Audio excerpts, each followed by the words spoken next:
Hello everyone and welcome back to the channel. I hope you're doing well and having a great day. Welcome back to another helpful Figma tutorial.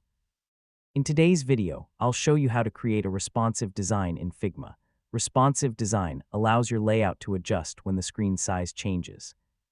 This is useful when creating designs for different devices, such as desktop computers, tablets, and mobile phones. So let's get started. First, open your existing Figma design file.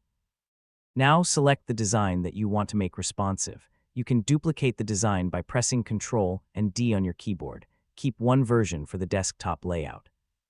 Now select the other version and make its frame smaller to represent a mobile layout.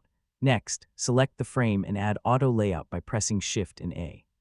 You can adjust the spacing and padding to organize the elements inside the design.